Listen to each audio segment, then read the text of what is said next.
Rebecca said he was always very good at keeping things in perspective. Now, on the floor here, we have the bat phones. There's about 4 or 5 of them here. So if you need to get calls or make calls, you can make the calls. This phone will ring, and it's got the ID on it. I learned that no matter what was going on, no matter who may be calling, it could be the governor, it could have been me, could have been anybody else, could have been counsel's office, the only call he ever took was from that lady who was his wife. Didn't matter what the hell was going on this floor.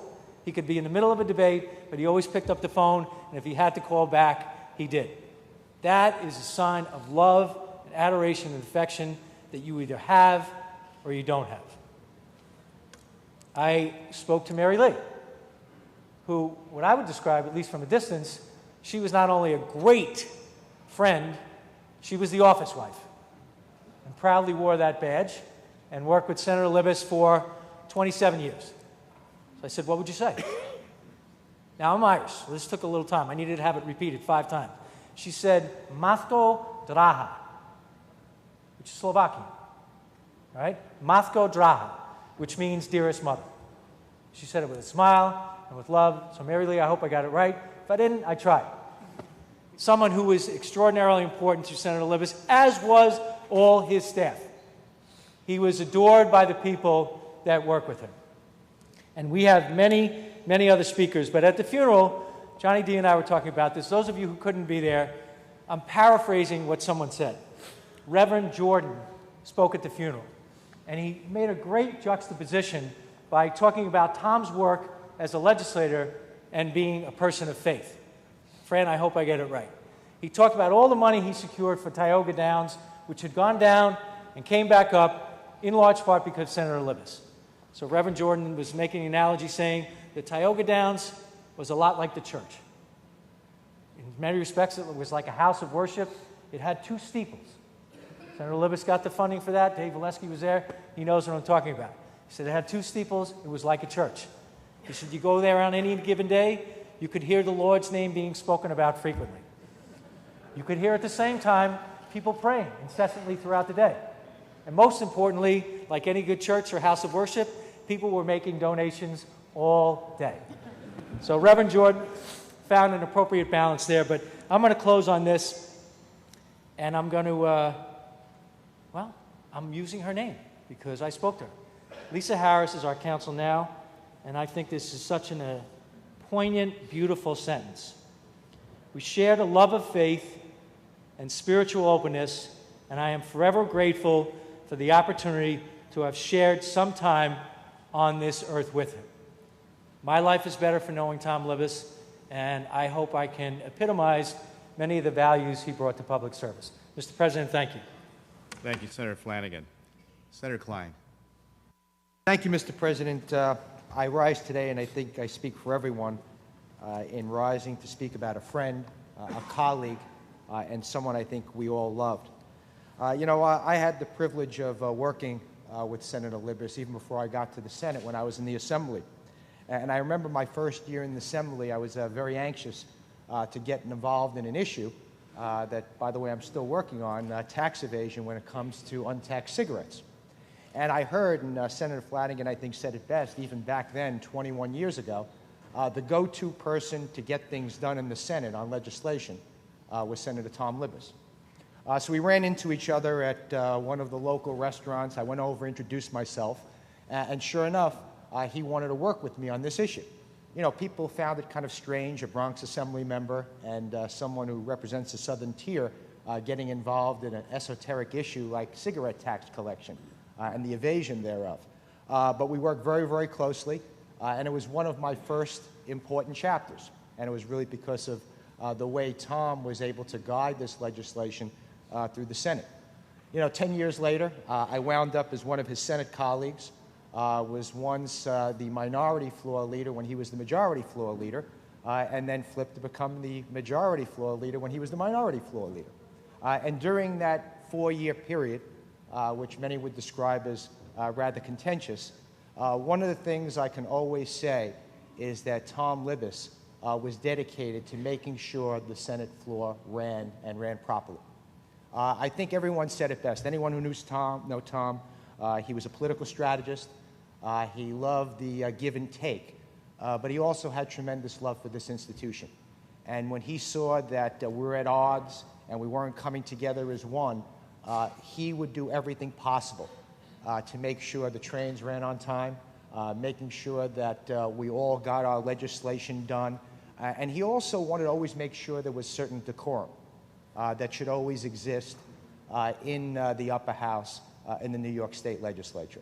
I remember, many, many nights up in his fourth floor office, which for a brief 2 years was my fourth floor office, talking to him about a whole range of things. His love of his family, his love of watches, his love of cigars, and he was just someone who was very, very special. He loved being an elected official, not really for the sake of sort of lording it over people, but using the power in a very positive way to help his hometown in Binghamton, the Southern Tier, to work with the mentally disabled, which he did so much when he was chair of that committee. He was somebody who I'll always consider not only a friend, but someone that you should look to on what a senator should be. Tom, we'll all miss you, but I know you're looking down at us today because you're surrounded by your colleagues who love you, and more importantly, the family that loves you the most. Thank you, Mr. President. Thank you, Senator Klein. Senator Stewart Cousins. Thank you, Mr. President. I rise, as do all of my colleagues here, to really express not only my condolences, but my gratitude for the type of individual Tom Libous was. When I first arrived in the Senate in 2007, my husband, Tom, lost his battle to cancer. And it was the love of my colleagues here and the humble and the good that we were doing that kept us all going, kept me going. Tom in particular, because I arrived in circumstances that, we were obviously on different sides. When I walked into this chamber, Tom became my friend. Tom became somebody that you could talk to about anything. He would tell you what the real deal was, and he'd do it with a smile. Even if it was a little devilish, he would do it, he would say it, and you knew he was telling you the truth. When Tom decided that you were worthy to be a mentee, he didn't care what side of the aisle you were on. I heard Senator Flanagan talking about the staff there. And one of the things that I didn't know was the kind of mentor he was to Chantel, who's now my chief counsel. When she walked in this floor, she was a new, young, African-American woman on this side of the aisle who didn't know anything. And guess what? People weren't afraid to tell her that. But not Tom. Tom said, you were right. Yes, they should have listened to you. Nurtured her self-confidence and nurtured her ability to stand up and speak truth to power. And today, she is our top counsel over here. Tom would be very, very proud of the work he has done, not only for those of us who are quote unquote in power, but for those who are powerless. Thank you so much for sharing. Thank you, Senator Stewart Cousins. Senator Gianaris. Thank you, Mr. President.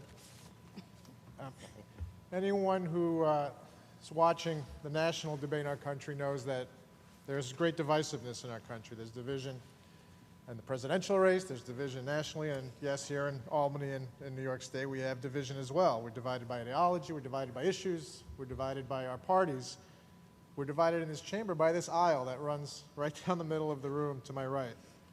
But that doesn't mean that we're always divided. There are some people who try to overcome those divisions, and Tom Libous was certainly one of those people.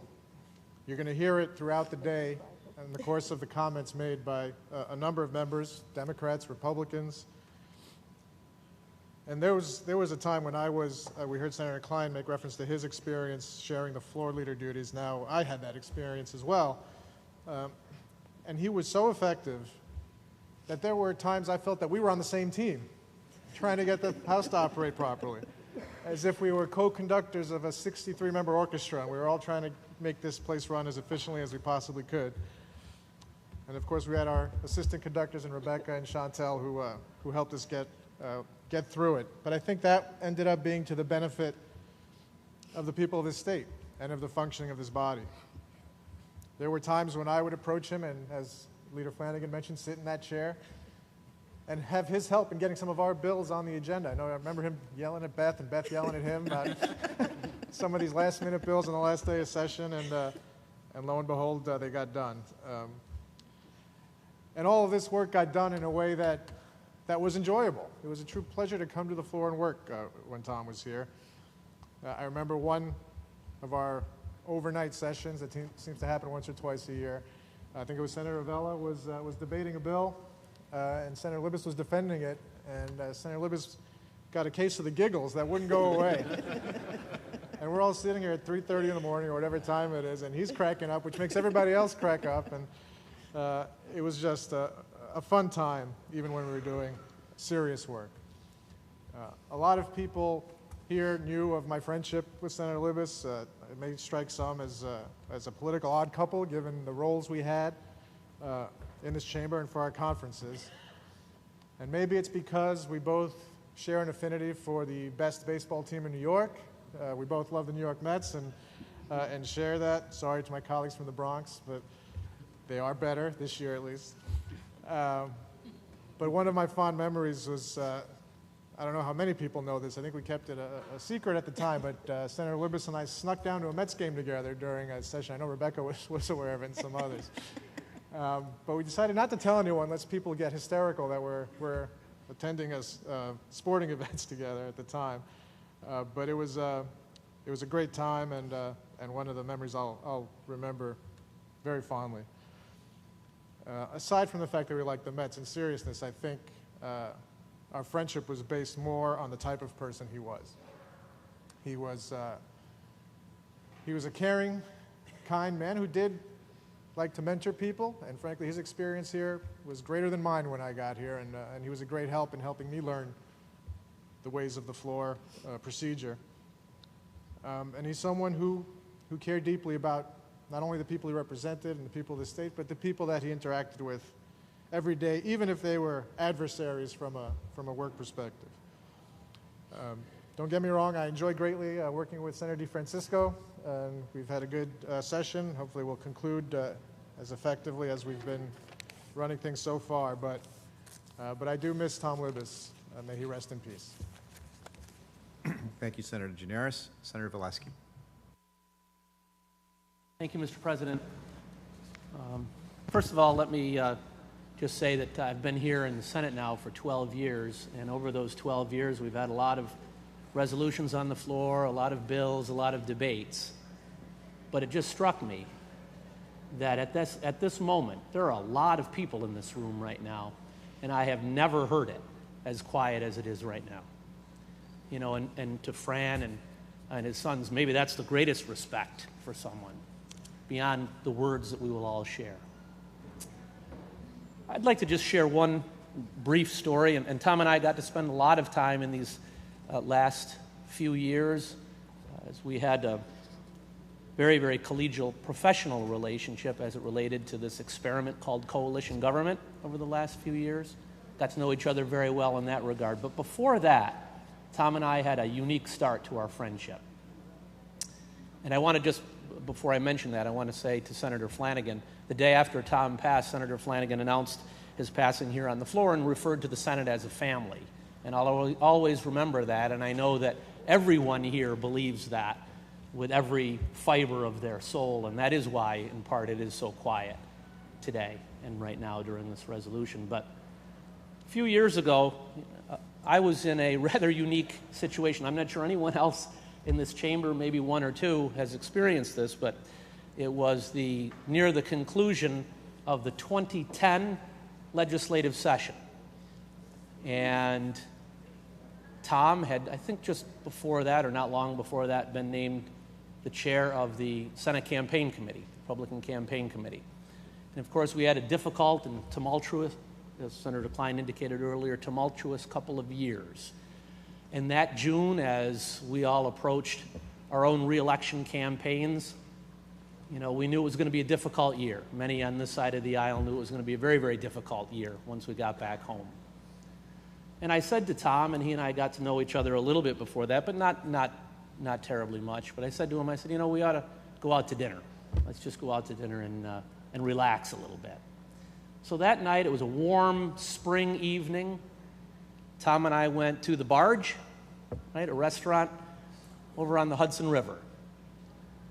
And as he and I sat down at that table that evening and enjoying the evening breeze, the warm breeze, enjoying a couple of beers, enjoying a hamburger or two, I knew as we sat there and had a conversation, I knew what was going to happen that summer and fall as a result of the efforts that he had to do.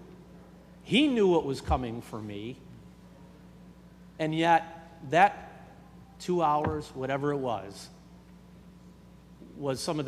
two of the most memorable hours that I have ever spent with someone who became a very, very close friend. We knew what our roles were. I knew it was coming. He knew what had to be done. But in those 2 hours, what developed for me was an incredibly close friendship. And I think that was Tom's greatest strength. He did an awful lot for so many people. But I think his greatest strength was in each and every one of his friendships. Everyone had a very, very unique and special friendship with him. That was the genesis of mine. Miss you, Tom. Thank you, Senator Valesky. Senator Lavelle. Thank you, Mr. President.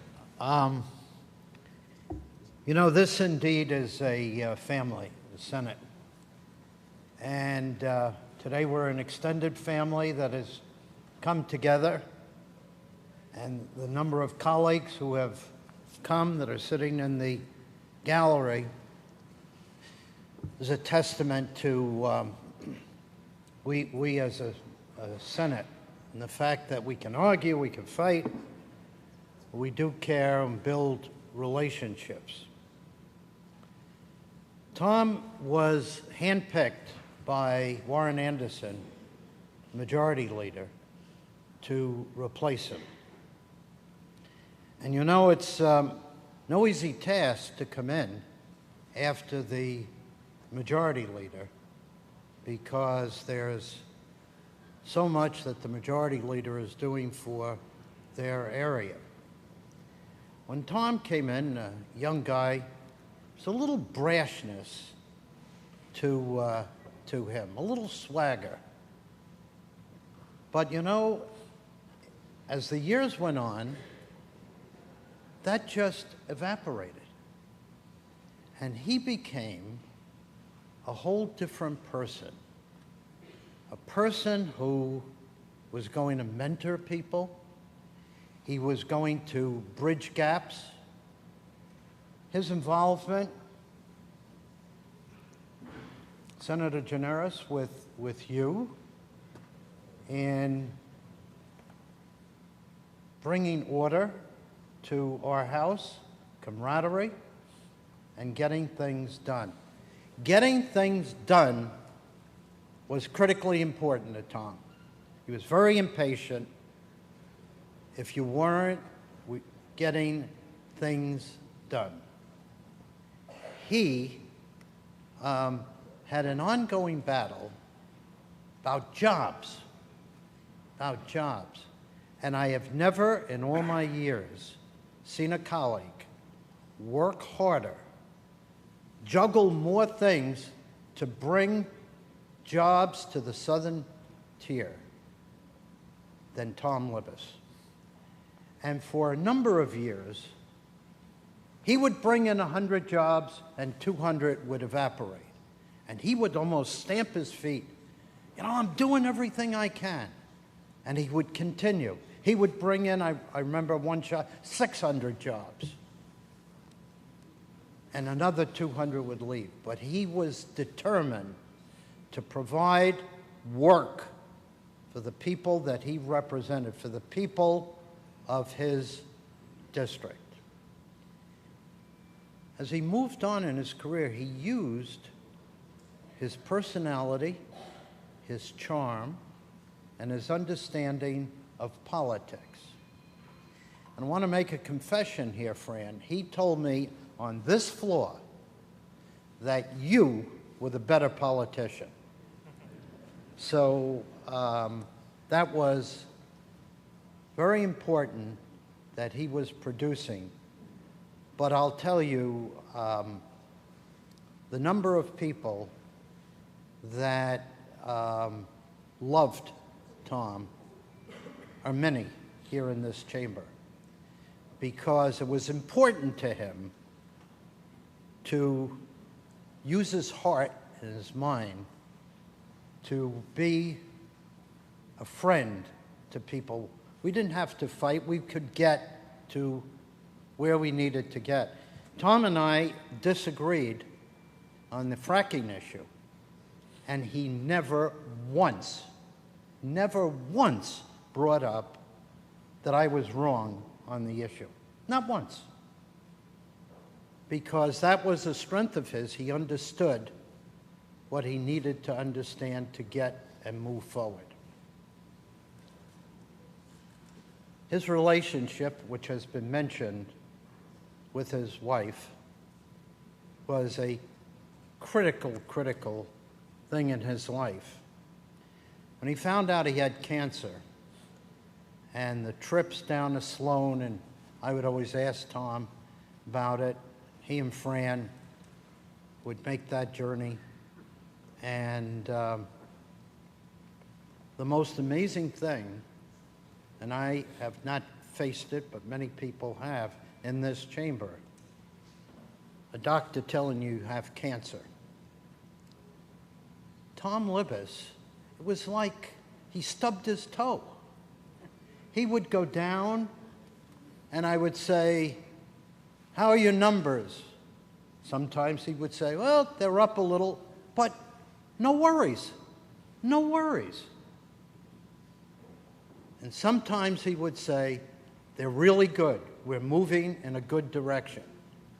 Now, as part of all of this, my wife Penny and I got onto the Libbis team, as so many people here. And so we would give Tom holy water, prayers, and masses that were said. We even came up with someone that we knew who had used certain crystals.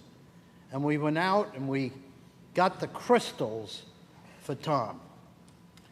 We bought him a book on all of the homeopathic and other things that you could try to help you out. And Tom tried everything.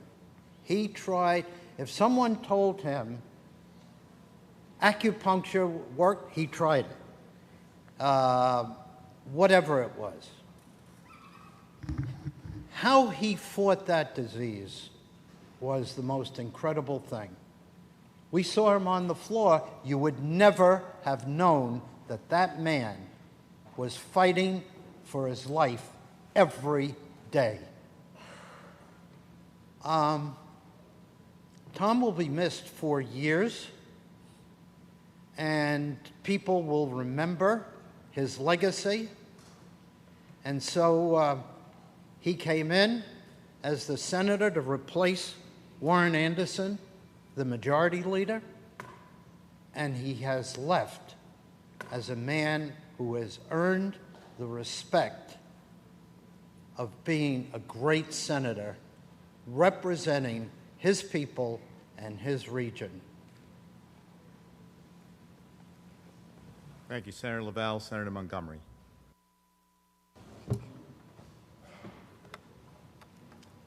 Thank you, Mr. President. I rise to join my colleagues and certainly the family. I want to speak to the family and just share a couple of my impressions of Senator Libous.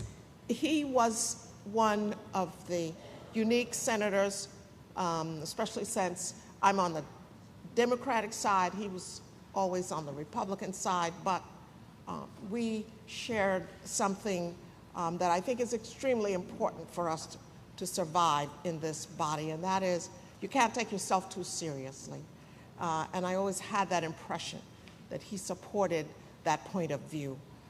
And so when we were here in the wee hours for long days and all into the night, it became his responsibility at one point to order the food. And that was a great thing for us, certainly for me, because he had such excellent taste. And when he was going to order the food, I was so happy because it was really, he understood and appreciated and knew how to find good soul food. So if you understand how important that is to someone like me, that was extremely welcome. And the other thing was he would share some of his unique things that he liked to do. And one of those was he made wonderful sauces. So every holiday, he would give us, his colleagues, a bottle of one of his special sauces. And that was the Libous barbecue sauce, I believe, or one of those kind of sauces. I really, really appreciated that. And I still have the last bottle of sauce that he sent me. And I certainly will cherish that forever. It is always so wonderful to have a colleague who can make you feel very much a part of a total family. And even though I may never have voted with him, he was okay with that because he understood institutionally that that's how things go in this legislative body. And so I was very appreciative. I learned so much from him, and I could always feel wonderful with him sitting across the aisle, and he would look over, and at least he would acknowledge that he understood your frustration and whatever was happening. He wanted to make sure that we all felt that we were part of this body equally. So I thank him, and I thank you for sharing. I certainly understand very, very deeply how many hours away from you he spent. But those hours that he spent with us, we certainly appreciate and will remember forever. So God bless you. Thank you. Thank you, Senator Montgomery. Senator Marcelino. Thank you, Mr. President. When I first got elected some 20-plus years ago to the Senate, Tommy came over to me and said, you know, I've been asked by the leader, Joe Bruno, at the time, to mentor you. Now, I'm looking at this fellow from a long, far-away place called Binghamton, and there I am on Long Island, and how is he going to tell me or teach me anything? I'm from Long Island. Well, I think he understood, and that didn't deter him from doing his job. He taught me a lot. He showed me a lot. Talked about a mail program, talked about talking to your constituents, meeting with people, taking care of people who had different opinions. Don't worry about that. Bring them together. Bring them in. Don't force them away. Don't take sides just because they're different or they have a different opinion. Try to bring them in, reconcile. And by the way, if you need a T-shirt, I can get it for you. If you needed glasses, I could get it for you. And he did, at a pretty good price, too. So all my staff had T-shirts. We had stuff to give out at our fundraisers and stuff like that. And Tommy supplied all that stuff. But what he supplied was a good sense of humor, a political sense that was, as you've heard, bar none. I also came in and replaced a majority leader who went out under not so pleasant circumstances as Tommy's majority leader did. So that set up a series of situations that I had to contend with both up here and in the district. But he said, just bide your time, keep your eye on what you want to do, and then do it. Get your bills passed. Pick the issues that you care about and push those issues. Don't try to copy anybody else's style. Make up your own. These are good words. They were meaningful. And I thanked Tom after that because we had a lasting friendship because of that. I realized what he was doing was helping me become a better senator. And I appreciated that, and I appreciated his efforts. I hope he appreciates the result of his work. But the nature of the beast is, Fran, the family, you had a great person. You had a great man. And it was a privilege and a pleasure to serve with him. And we thank you for sharing him with us. And may he rest in peace. Thank you, Senator Marcelino. Senator Ruth Hassel Thompson. Thank you, Mr. President. I rise to thank my colleagues for presenting this resolution on behalf of Thomas Livitz and to his family. Some of us, I'm sure you know our names. Mine's probably one you've heard. I was a pain in his butt, but in the nicest possible way. He was an extraordinary man.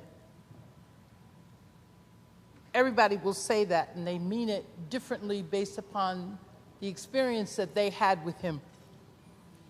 But I remember when we were getting new cars, and I'd come to leadership, and a car had been assigned to me. So he came and he said, "We're getting new cars, and what do you think?" And I looked at him and said, "You asking my opinion of what I think?"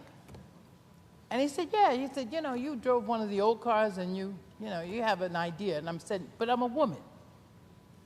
He said, "Yeah, but you have an opinion about cars. You're going to be driving a car. You know what you want." We had a real discussion, and there are not a lot of people here who feel that women have an opinion that's worth or has value. But Fran, I think you taught him a lot about respecting a woman's opinion. Because certainly I never felt that he was asking idly, that he really did care about the opinion if he asked you. And I appreciated and respected that more than anything. And some of the things that we remember may seem trivial to some people listening, but to each of us, it's endearing. Because this is a hard place to work, and it's a stressful place to work. But there are times when there is a lot of fun, and Thomas Livitz contributed his share to making it fun. I've been here for 16 years. This is my last year. But I am very pleased to have spent those 16 years learning how to be a good legislator. And I can give as much credit to Tom as I can to anybody in this chamber and out of this chamber for my ability to get my work done, because he helped me to get my work done. And he helped me to pass bills in a time when most minority members were not getting their bills passed. And that meant a great deal to me and my constituency, because my constituency is very different from his. But he respected that. And I respected him tremendously, and I thank you for the hours that you allowed us to share with him, and don't begrudge us, because he was very important, and this was important work to him. Rest in peace, Thomas Libous. Thank you, Senator Hassel-Thompson. Senator Bonasek. President, my first experience with Tom Libous was when I ran in a Republican primary as an assemblyman against another assemblyman. And it was a wicked primary, and Tom Libous was for the other guy. Now, I didn't know Tom Libous. And make a long story short, I won the primary. That night, I think I got to bed at 2 in the morning, exhausted. What did I get myself into? And then I get a call at 8 in the morning. And I pick up the phone, and it says, "This is Tom Libous. Congratulations, John.